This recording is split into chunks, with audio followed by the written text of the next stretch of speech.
हाँ बच्चों, पीवाईक्यू के नेक्स्ट सीरीज में एक सवाल है। कॉम्प्लेक्स नंबर का सवाल है। जेई मेंस 2022 शिफ्ट वन के पेपर में पूछा गया सवाल है। सवाल पढ़ लीजिए। Let a circle capital C, एक सर्कल है, सी नाम दिया गया है उसका, in complex plane passes through the points. तो पहले तो एक सर्कल आप बना ही लीजिए। ये एक सर्कल है कॉम्प्लेक्स प्लेन में। ये सर्कल कहाँ कहाँ से पास हो रहा है? जेड वन है 3+4i, है ना। जेड वन क्या है? 3+4i, मतलब 3,4। ये है 3, क्या है 4 है, कोऑर्डिनेट फॉर्म में लिखो तो। और जेड टू क्या है? 4+3i, ये आपका जेड वन था। क्या थे? जेड वन था। और जेड टू क्या है? जेड टू है सर 4+3i, मतलब 4, क्या 3, कोऑर्डिनेट फॉर्म में लिखो तो ये है जेड टू है। सही है? हाँ सर।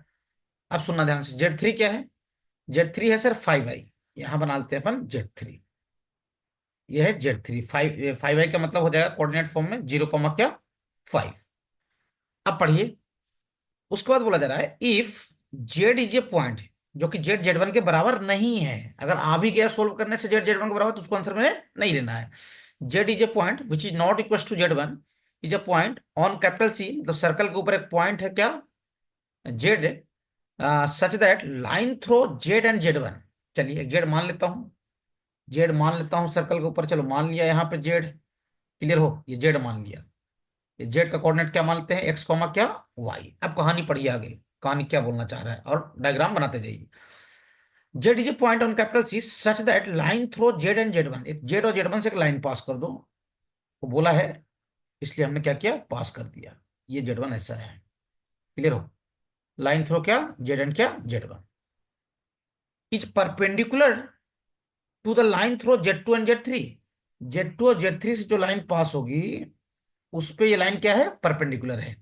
जेड और जेड वन से पास होने वाली लाइन उस लाइन पे परपेंडिकुलर है जो जेड टू और जेड थ्री से पास हो रही है, मतलब इनके बीच का एंगल कितना है? 90 डिग्री है। क्लियर हो? हाँ sir. Then argument of Z, Z का आर्गुमेंट बताइए। मेरी बात समझ में आ रही है? अब क्वेश्चन आया तो बच्चे बहुत तरीके से सोचना शुरू किए कि सर 3 पॉइंट से पास होने वाले सर्कल का इक्वेशन कैसे लिखा जाए। समझ में आ रहा है? हाँ सर। तो बच्चे 3 पॉइंट वाला जो मेथड होता है उसको लगाने की कोशिश किए। सेंटर मान लिए, alpha comma beta, distance equal करवाए, है ना। उसके बाद काफी लेंदी हुआ। अब सुनिए, मैं आपको थोड़ा सा, मेरे पास भी ये सवाल आया। ये तो डायग्राम है ना, जैसे बताया गया सिचुएशन को। अब थोड़ा सा मैं सर्कल की इक्वेशन फाइंड आउट करने पे फोकस करवाता हूँ, जो सर्कल 3, 4 और 4, 3 और 0, 5 से पास हो रहा है। क्लियर हो? क्यों निकाल रहे हैं इक्वेशन, ये आपको समझ में आएगा। तो सर्कल तो ऐसा था सर। पूरी कहानी को भूलो और तीनों कोऑर्डिनेट को प्लॉट करो। ये है आपका 3, 4, और एक क्या है 4, 3, और एक और कोऑर्डिनेट है क्या 0, क्या 5। ये 3 पॉइंट से पास होने वाले सर्कल का इक्वेशन, यही पॉइंट था ना, देख लो। 3, 4, 4, 3 और क्या 0, 5। 3 पॉइंट से पास होने वाले सर्कल का इक्वेशन डायरेक्ट लिखा जा सकता है अगर थोड़ा सा अक्कल लगाए तो। आप, मेरे पास भी ये सवाल आया तो मुझे लगा यार सर्कल इक्वेशन लिखूंगा लेंदी होगा, फिर आगे जाकर सोल्व करना पड़ेगा, और भी चीजें आर्गुमेंट वगैरह निकालना पड़ेगा, तो काफी लेंदी होगा। तो मैंने इस डाटा को देखा और इस डाटा को देखा कि ये 3, 4 और 4, 3 है यार। तो कहीं ना कहीं ये वाला पॉइंट और ये वाला पॉइंट, ये दोनों के ओरिजिन से दूरी तो बराबर है। ओ यार, ओरिजिन से कितनी दूरी पे है? 0, 0 से। 0, 0 से इसकी दूरी निकाला मनी मन में, ये दूरी 5 आया, और ये भी दूरी कितना 5 आया। और साला, ओरिजिन से इसकी दूरी भी कितना है? 5 है। यानी कहने का मतलब ये है कि सर्कल का सेंटर पता हो गया। सर्कल का सेंटर कितना है रे? 0, 0 है। सोचो सोचो सोचो, कैसे? कैसे सोचा कि सर ये 3, 4 और यहाँ उल्टा दिखा कोऑर्डिनेट 4, 3। अल्फा बीटा और बीटा अल्फा दोनों ओरिजिन से बराबर दूरी पे होते हैं, निकाल के देखो। और फिर उसको यहां से निकाल के मनी मन में चेक कर लिया। तो ये 0, 0 ऐसा पॉइंट है जहां से तीनों पॉइंट क्या है? इक्वल डिस्टेंस पे हैं। इसका मतलब सर्कल का सेंटर कितना है? 0, 0 है। समझ में आया? सारे समस्या का सॉल्यूशन एक लाइन में खत्म। अच्छा, तो रेडियस भी निकाल लेते हैं सर। हाँ सर। रेडियस क्या है? दोनों के बीच का दूरी हो जाएगा। हाँ सर। तो रेडियस कितना आ जाएगा सर? 5 आ जाएगा। तो सर्कल का इक्वेशन क्या हो जाएगा? इक्वेशन ऑफ सर्कल जो मिल गया, सुनिए ध्यान से। इक्वेशन ऑफ सर्कल मिल गया अपने को, x² + y² इज टू कितना? 25। अब समझ में आया? हाँ सर। अब इक्वेशन ऑफ सर्कल मिल गया अपने को कितना? x² + y² इज टू क्या? 25। सर्कल इक्वेशन निकाल लिए? हाँ सर। चलिए अब फोकस करते हैं क्वेश्चन के लाइन पे। क्वेश्चन का लाइन क्या था कि जेड यहां पे लिया था, देख लेना मिला लेना। जेड वन मैं यहां पे लिया था, और जेड टू मैं ऐसे लिया हूं, और जेड थ्री ऐसे लिया हूं। और Z1 कितना था रे? मिला लेंगे हम सब चीज, 3,4 था। और ये कितना था रे? 4,3। और ये कितना था रे? 0,5 था। मिला लो एक बार, मिला लो डाटा को। 3,4 बिल्कुल ठीक है, 4,3 बिल्कुल ठीक है, 0,5 बिल्कुल ठीक है। अब बोला गया था सर जी कि एक लाइन पास हो रही है Z1 सर, जेड कहाँ पे है? सर्कल के ऊपर है। अच्छा, मतलब ये रेड वाली लाइन और ये सर्कल का इंटरसेक्शन पॉइंट ही तो जेड है। हाँ सर, तो रेड वाली लाइन का इक्वेशन निकालेंगे और सर्कल की इक्वेशन को सोल्व कर देंगे, दोनों को तो हमें क्या मिल जाएगा? जेड मिल जाएगा। अच्छा, वो जो ये रेड वाली लाइन है ना, ये इधर से एक लाइन मैं भेज रहा हूँ, सुनना ध्यान से। ये वाली ब्लू वाली लाइन, ये दोनों आपस में क्या है? परपेंडिकुलर हैं। आपस में क्या है? परपेंडिकुलर हैं। अच्छा, तो क्या रेड वाली लाइन का इक्वेशन लिखा जा सकता है? लिखा तो जा सकता है सर, कैसे? सुनना ध्यान से। क्या इस लाइन का स्लोप निकाल सकते हैं? स्लोप कैसे निकालते हैं sir? y2 minus Y one भी क्या, x2 माइनस क्या, x1। सुनना ध्यान से। इसका स्लोप कितना हो जाएगा? 3 माइनस क्या, 0, अपॉन 4 - 5 कितना हो जाएगा रे? 3 4 और क्या 4 3, सही जा रहा हूँ? देख लो एक बार, मिला लो, कहीं तो गलत तो नहीं हो रहा कुछ।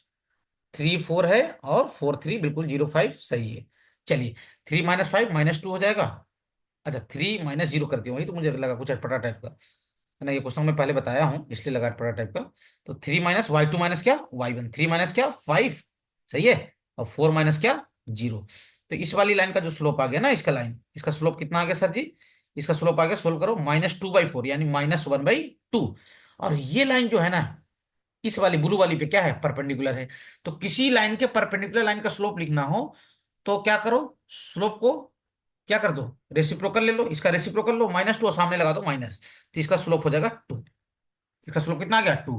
तो क्या अब इस लाइन का इक्वेशन लिखा जा सकता है? कैसे लिखूंगा इस लाइन का इक्वेशन? इक्वेशन ऑफ लाइन का फॉर्मूला आपको याद होगा ही। कितना, कैसे लिखते हैं? y - y1 बराबर क्या, m इंटू क्या, x माइनस क्या, x1। और x1 y1 क्या होते हैं? जिस पॉइंट से सर्कल क्या लाइन क्या हो रहा है, पास हो रहा है। अच्छा, y1 कितना हो जाएगा? 4। हमें रेड वाली का इक्वेशन लिखना है भाई साहब, है ना। y - 4 बराबर कितना, m कितना आ गया इसका? 2। और x कितना है? 3 है। देख लो भाई साहब। हाँ सर, तो ये हो जाएगा y - 4 की वैल्यू कितना आ जाएगा? 2x माइनस क्या, 6। तो y की वैल्यू कितना आ जाएगा रे? 2x - 6 और +4 -2 आ जाएगा। तो लाइन का इक्वेशन मिल गया हमें। लाइन का इक्वेशन कितना आ गया रे? सुनना ध्यान से। लाइन का इक्वेशन आ गया y = 2x - 2। और इसको 2 × x - 1 भी लिखा जा सकता है। यानी कहने का मतलब ये हुआ, ये जो सर्कल था, सर्कल का इक्वेशन हमें पता हो गया, x² + y² क्या, 25। हाँ सर। और हमें लाइन का भी इक्वेशन पता हो गया। ये लाइन का इक्वेशन क्या हो गया सर? इस लाइन का इक्वेशन हो गया y = क्या, 2 × x - 1। जो लाइन कहाँ से पास हो रही है? जेड, और कहाँ से? Z1 से। सही है। अच्छा, जेड क्या है? जेड तो सर्कल और इस लाइन का क्या है? इंटरसेक्शन पॉइंट है ना। सर्कल और इस लाइन का इंटरसेक्शन पॉइंट दो ही तो है, जेड और कौन? Z1। तो Z1 तो लेना नहीं है अपने को आंसर में, हाँ, तो जेड चाहिए। तो अपन क्या करते हैं, ये इक्वेशन और ये इक्वेशन को सोल्व कर देते हैं। दो कर्व का इंटरसेक्शन पॉइंट कैसे फाइंड करते हैं? सोल्व ही तो करते हैं ना। ओ सर, ये इक्वेशन सेकंड था। इक्वेशन फर्स्ट क्या था? x² + y² कितना था? 25। यहाँ से y की वैल्यू रिप्लेस कीजिए। y की वैल्यू कितना? 2 × x - 1, तो स्क्वायर हो जाएगा तो ये 4 हो जाएगा। और 4 × x - 1 का होल स्क्वायर इक्वल टू क्या? 25। अब होल स्क्वायर ओपन कीजिएगा तो यहाँ बचेगा x² और इससे मल्टीप्लाई होगा तो 4x² यानी 5x²। -2 है भी, -2x। अब 4 से मल्टीप्लाई हो जाएगा तो हो जाएगा -8x, सही है। और प्लस b² मतलब 1। 1 4 से मल्टीप्लाई होगा तो कितना हो जाएगा? 4। और 4 - 25 इधर लाओगे तो हो जाएगा -21 इक्वल टू क्या? 0। 21 5 जा कितना होता है? 105 माइनस में। इसको मैं तोड़ दूंगा कितना? 15 और 7 में, -15x और प्लस क्या, 7x, -21 इक्वल टू क्या? 0। देख लो भैया। सर इतना जल्दी जल्दी आप कैसे तोड़ ले रहे हो? मैं पहले बता चुका हूँ भाई, इसमें कोई फ्रस्ट्रेट होने की बात नहीं है। सही है, मेरे पास तो याद है तो लगा होगा 2 4 10 सेकंड सोचने में, है ना, 15 20 सेकंड। चलिए, तो 5x इंटू कितना हो जाएगा भाई साहब? x - 3 प्लस 7 इंटू कितना हो जाएगा भाई साहब? x माइनस क्या, 3। यहाँ से x - 3 और क्या 5x + 7 बराबर कितना हो जाएगा? 0। तो x की एक वैल्यू 3 आ जाएगा और एक x की वैल्यू कितना आ जाएगा रे? दूसरा वाला x की वैल्यू यहां से मिल जाएगा अपने को -7/5। सही है। हाँ सर, तो x की दो वैल्यू मिल गई। क्या क्या मिल गया? सुनना ध्यान से। एक तो x की वैल्यू कितना आ गया? 3। और एक x की वैल्यू कितना आ गया? -7/क्या 5। अब y निकाल लो। y निकालने के लिए लाइन इक्वेशन ही यूज करो, सस्ता रहेगा। सही, सर्कल में पुट करो, थोड़ा लेंदी होगा। तो y की वैल्यू कितना है सर? 2 × x - 1। अगर मैं x की वैल्यू 3 रखूँ तो 3 - 1, x की वैल्यू कितना रखूँ? 3 रखूँ। तो 3 - 1 2 हो जाएगा और 2 2 जा कितना हो जाएगा? 4। ये आ जाएगा 3,4, और 3,4 तो यही वाला था ना रे, Z1 ही था, ये तो लेना नहीं था। हाँ सर, तो ये नहीं चलेगा। अब x की वैल्यू कितना रखूं, -7/5, सुनना ध्यान से। तो y कितना आ जाएगा, y आ जाएगा 2 × -7/5 -1, यानी -12/5। तो y की वैल्यू अपने को मिल जाएगा -24/5। तो पहला वाला तो लेना नहीं है, और दूसरा वाला मिल ही चुका है सॉल्यूशन अपने को। कितना आ चुका है सर, x की वैल्यू आ चुका है -7/5, और y की वैल्यू आया -24/5। मिला लो एक बार। हाँ सर, आ गया सर, आ गया, आ गया। अब इसका क्या पूछा है, वो जेड का आर्गुमेंट पूछा है ना। देन आर्गुमेंट ऑफ जेड बताइए। खैर, कोई दिक्कत नहीं है। चलिए, तो आर्गुमेंट के लिए याद है कि पॉइंट को प्लॉट कर लो, पढ़े होगे। पॉइंट को प्लॉट कर लो कहाँ पे, क्वाड्रेंट पे। तो थर्ड क्वाड्रेंट में जा रहा है, -7/5 कॉमा क्या, -24/5। और यहाँ पे थीटा कैसे निकालते हैं, यहाँ पे थीटा होता है माइनस ऑफ पाई माइनस क्या, अल्फा, इसका अपोजिट। और यहाँ पे थीटा क्या होता है, सेकंड क्वाड्रेंट में पाई माइनस अल्फा। और यहाँ पे थीटा अल्फा होता है, और यहाँ पे थीटा क्या होता है, माइनस अल्फा। थीटा क्या है, आर्गुमेंट है। और अल्फा कैसे निकाले थे, याद है, टेन अल्फा का फॉर्मूला याद है, मॉड वाई अपॉन क्या, मॉड एक्स। अच्छा सर जी, हाँ सर जी, कॉम्प्लेक्स नंबर पे रे 11वीं क्लास में। तो इसका मॉड लोगे तो +24/5 आ जाएगा, और इसका मॉड लेंगे तो +7/5 आ जाएगा, और दोनों को डिवाइड मारूंगा तो 24/7 आ जाएगा। अच्छा, तो अल्फा मिल गया अपने को। अल्फा आ गया tan 1 24/7। अच्छा, अल्फा मिल गया, हाँ। अब पॉइंट कहाँ पे है, थर्ड क्वाड्रेंट में। तो आर्गुमेंट निकाल लीजिए थर्ड क्वाड्रेंट में। आर्गुमेंट का फार्मूला थीटा इजिकल्स टू क्या आ जाएगा, माइनस ऑफ पाई माइनस क्या, अल्फा। यानी ये माइनस को मल्टीप्लाई कर दो तो अल्फा प्लस हो जाएगा, यानी अल्फा माइनस क्या, पाई।